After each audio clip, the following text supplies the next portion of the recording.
Bonjour et bienvenue sur la chaîne Mado et mes animaux. Aujourd'hui, on fait une vidéo spéciale sur les oméga 3. On va parler un peu des indications premières. Vous savez que j'en parle quand même régulièrement sur la chaîne ou sur différents shorts que j'ai pu faire. Et on parle souvent des oméga 3 dans le cas de l'arthrose. On verra que ça va beaucoup plus loin que ça. Mais on va aussi parler du dosage parce que c'est une question qui revient souvent au cabinet lorsqu'on a une source d'oméga 3, par exemple de l'huile de poisson. Quel est le dosage adéquate pour avoir un effet thérapeutique sur justement la douleur ou même l'arthrose. On va plutôt se spécifier sur l'arthrose parce qu'il y a des dosages qui sont différents en fonction de différentes pathologies. Pour commencer, il y a ce petit schéma très intéressant où on voit l'effet thérapeutique des oméga 3 et c'est pas que l'arthrose. Et c'est pour ça que je trouve toujours, et je le dis toujours, c'est hyper intéressant de le faire quand l'animal vieillit parce qu'on n'a pas juste une indication articulaire, on va avoir aussi une autre indication. Alors, vous voyez ici, c'est par exemple l'indication qu'on a en haut ici de neuroprotective, donc une indication sur la cognition. Mon animal commence à vieillir, commence un peu à accuser le coup, et je peux utiliser les oméga 3 pour le complémenter et améliorer son système de fonctionnement au niveau de son cerveau. On aura aussi un gros avantage sur ici la peau, parce que là aussi, les oméga 3 sont hyper importants pour le bien-être de la peau, pour la barrière de la peau. Et souvent, les gens sont surpris. Ils ont un animal qui va mieux marcher parce qu'il est arthrosique, mais il y a aussi une peau qui va s'améliorer. Et Dieu sait que les problèmes de peau chez les animaux de compagnie sont vraiment, vraiment aussi très, très importants, tout comme les problèmes de l'arthrose. Donc, du coup, ici, vous avez vraiment un élément ici très intéressant qui peut agir sur plusieurs systèmes. Et puis, je terminerai aussi par l'effet cardiovasculaire. Ça aussi, c'est hyper intéressant parce qu'on a énormément d'animaux qui sont cardiaques.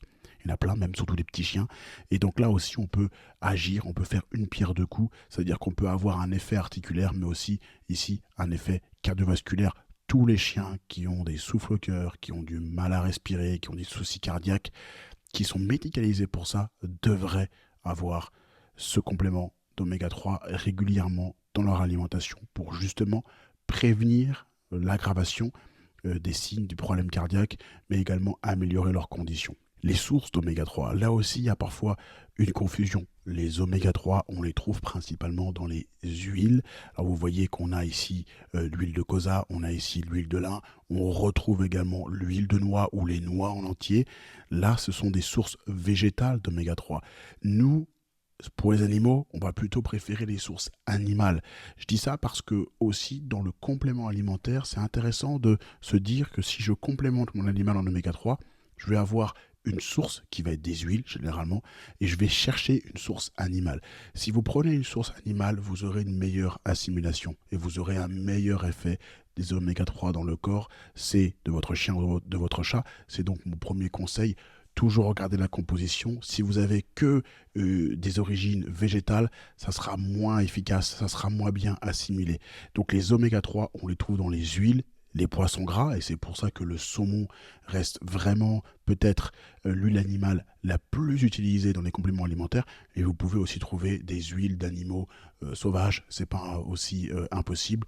Et puis parfois il y a également d'autres compléments alimentaires comme par exemple l'huile de krill, qui est un petit crustacé, qui contient également des oméga 3. Donc n'oubliez pas quelque chose d'important, source animale pour avoir un meilleur effet. Alors si je donne des croquettes à mon animal, que ce soit un chien ou un chat, est-ce qu'à l'intérieur de ces croquettes, on va avoir une teneur minimale ou minimum en oméga 3?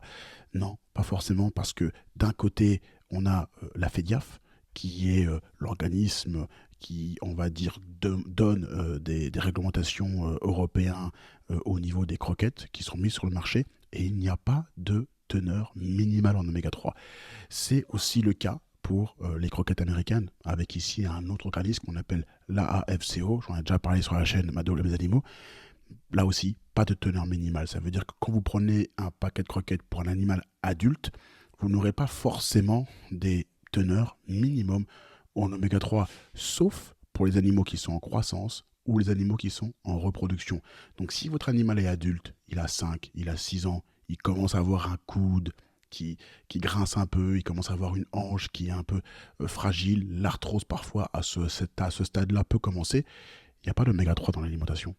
Donc là, c'est vraiment intéressant de le complémenter. Et d'ailleurs, il y a aussi un élément aussi qu'il ne faut pas oublier, c'est l'effet préventif des oméga 3. Par exemple, les oméga 3, on a démontré qu'ils étaient capables de prévenir le cancer. Donc on diminue le risque du cancer, par exemple, général, grâce à une alimentation qui est riche en oméga 3. Donc c'est toujours intéressant de penser à l'effet préventif. Donc si j'ai un chien même qui n'a pas d'arthrose, là je le dis, et qui est bien, il a 2 3 ans, ouais, régulièrement, on peut intégrer ces oméga 3 parce qu'on sait que dans les paquets de croquettes, s'il mange des croquettes, on sait qu'il n'y aura pas forcément une teneur minimale en oméga 3. Si ça se trouve, c'est extrêmement appauvri. Donc il faut essayer aussi d'avoir ça en tête. Les oméga 3, c'est pas que du curatif, bien évidemment, c'est aussi du préventif. Quel va être le dosage qu'on peut donner donc à un chien par exemple, mais aussi à un chat? Je vous donne les 2 dosages, hein, d'accord, qu'on peut d'ailleurs retrouver dans cet article qui a environ une dizaine d'années et qui fait le point sur le dosage adéquat en cas d'arthrose, si on veut avoir des effets thérapeutiques, mais pas que. Donc moi je donne seulement le dosage pour l'arthrose, mais il y a aussi un dosage pour la peau, il y a aussi un dosage pour le cancer, etc., mais qui varie pas vraiment. Ici, on est entre 50 mg par kilo et 220 mg par kilo. Donc, c'est pas un dosage précis, c'est plutôt une valeur et il va falloir jouer avec cette valeur-là pour justement avoir l'effet thérapeutique escompté. Donc, je répète, 50 mg par kilo jusqu'à 220 mg par kilo. Pour le chat, il y a moins d'études, mais on est plutôt situé à une centaine de milligrammes par kilo. Donc on va être, si vous voulez, à un dosage qui va être 2 fois plus fort pour le chat. Si on prend le minimum 50 mg par kilo pour le chien, 100 mg par kilo pour le chat. Ça, c'est vraiment le dosage. Et donc c'est souvent le dosage que je prends d'ailleurs au cabinet. Donc je cherche pas à aller jusqu'à 220, je trouve que c'est pas nécessaire, ou à 150 pour le chien, c'est pas nécessaire. Je reste à mon 50 mg par kilo, je prends mon complément alimentaire, je regarde la composition, et ça on va le faire ensemble, et je donne environ 50 mg par kilo. Donc, alors maintenant, quand je regarde une composition d'huile, de complément alimentaire d'oméga 3, ça sera rarement marqué oméga 3 égale 500 mg. Donc quand je regarde la composition, non, souvent on va retrouver les 2 choses qu'on a ici, ce qu'on appelle l'EPA et le DHA, qui sont des oméga 3. C'est souvent ceux-là qui sont titrés. Donc chaque complément alimentaire, s'il est correct, doit être titré en EPA et DHA. Et c'est grâce à ça que je vais pouvoir faire mon calcul. C'est grâce à ça que je vais pouvoir additionner les 2, avoir ma teneur totale en oméga 3 et essayer d'adapter le dosage, la capsule, la gélule en fonction du poids de mon chien. Premier exemple avec ce complément vétérinaire où justement on a l'huile de poisson 2 points et vous voyez on a EPA, DHA. Donc on ne va pas avoir oméga 3 égale temps, on a juste EPA, DHA, il faut donc additionner les 2. Si j'additionne les 2, j'arrive à 179 mg et je sais que je vais avoir 179 mg par capsule. Et je sais donc que sur un animal pour arthrose, je dois donner 50 mg par kilo. Donc en gros, ça veut dire qu'avec une capsule, je dois donner ça pour environ 3-4 kilos. C'est intéressant et je donne cet exemple bien spécifique parce que justement sur ce fabricant-là, dont peut-être que je vais taire le nom, c'est marqué une capsule pour 20 kilos. Donc on est largement d'ailleurs en sous-dosage. Il précise dans les recommandations qu'on peut donner une gélule pour 20 kilos et si on veut avoir un effet cardiaque, c'est une gélule pour 4. En fait, si vous voulez ici avoir l'effet articulaire, il faut aussi donner une gélule pour 4 kilos. Ça, c'est le premier exemple de l'analyse de la composition et l'adaptation des doses. Je vous montre un deuxième exemple. Ici, c'est un complément alimentaire donc pour humains et on peut aussi adapter la dose, voir le dosage. Vous voyez que l'étiquette ici sur 2 gélules, on va avoir environ 600 mg de PA, 440 mg de DHA, ça fait 1100. Donc je sais que pour 2 gélules, j'ai 1100 mg donc d'oméga 3. Donc du coup, ça sera plutôt une gélule matin et soir pour un animal de 20 kg. D'accord? Ou une gélule pour un animal de 10 kg. Alors si j'ai un chat, je sais que je dois avoir 100 mg par kilo. Donc si mon animal pèse 5 kg, ça fait 500 mg. Donc vous voyez que pour un chat, avec une gélule, je donne une gélule pour 5 kg de chat. Voilà encore l'adaptation du dosage pour les oméga 3 ici, d'une provenance, on va dire, d'un laboratoire pour humains. Il y a juste Un petit piège dans lequel il ne faut pas tomber, c'est si votre animal a déjà des croquettes spécifiques articulaires. Ces croquettes-là, souvent, elles sont complémentées en oméga 3. Donc il faut être prudent. Ici, je prends un exemple du croquette vétérinaire. Et ce qu'on peut voir, c'est qu'on a ici 3% d'oméga 3 sur la matière, le pourcentage de matière brute des croquettes. Donc il faut être prudent parce que s'il y a déjà des oméga 3 dans les croquettes, si je complémente en plus en gélule d'oméga 3 ou en spray d'huile de saumon, est-ce que je vais pas lui mettre trop d'oméga 3 dans le corps? Je vais peut-être gaspiller mon argent ou même peut-être je vais avoir un peu un effet toxique. C'est aussi pour ça que je recommande ce dosage de 50 mg par kilo de chien, parce que si l'animal est déjà complémenté un peu en oméga 3, je sais que j'ai une marge de sécurité et je sais qu'il n'y a vraiment pas trop de problèmes et pas trop d'inquiétudes à se faire. Donc méfiez-vous par rapport à ça. Des croquettes articulaires, mais aussi parfois des croquettes seniors qui sont complémentées en oméga 3. Si vous regardez la composition et que vous avez ce titrage, ça veut dire qu'elles sont complémentées et que le fabricant a décidé de communiquer là-dessus pour afficher la teneur réelle. S'il n'y a rien de marqué, ça veut dire que soit il n'y en a pas du tout, soit qu'il y en a, mais que le fabricant ne veut pas communiquer ou ne communique pas dessus, puisqu'encore une fois, il n'a pas l'obligation de le faire.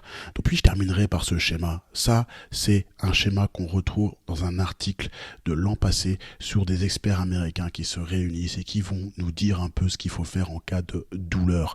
Quel est le premier niveau de traitement, le deuxième niveau de traitement et le troisième niveau de traitement ici quand la douleur ne passe pas. On peut voir dans le premier niveau de traitement, en médicaments, on retrouve en cas de pathologie chronique, chat ou chien, on retrouve les anti-inflammatoires, par exemple non stéroïdiens, les médicaments, certes, je parle pas de ça. On retrouve aussi les oméga 3. Il y a bien évidemment encourager l'activité, il y a bien évidemment optimiser le poids, éventuellement la chirurgie, éventuellement aussi la modification de l'environnement, mais on retrouve ici dans le premier niveau les oméga 3, parce que les oméga 3 sont vraiment prouvés pour gérer cette douleur chez le chien. Ici, on ne parle pas de glucosamine, on ne parle pas de chondroïtine, on ne parle pas de cartilage, de collagène de type 2, on ne parle pas également de MSM, ainsi de suite. Par contre, on parle des oméga 3. Parce que le tissu scientifique derrière la gestion de l'arthrose ou de la douleur des oméga 3 est vraiment solide. J'ai encore beaucoup de chiens qui viennent au cabinet, ils sont arthrosiques, ils ont 10, 12, 13 ans et ils n'ont pas d'oméga 3 en complémentation pour gérer leur arthrose. Je trouve ça dommage, il faut que ça change et j'espère que cette vidéo vous permettra de mieux comprendre le dosage. Et alors allez-y, mettez des pouces bleus, commentez, likez et surtout supplémentez votre animal en oméga 3 si il a de l'arthrose ou s'il a mal. Et moi je vous dis à très vite pour d'autres contenus sur la chaîne Mado aime les animaux. À bientôt.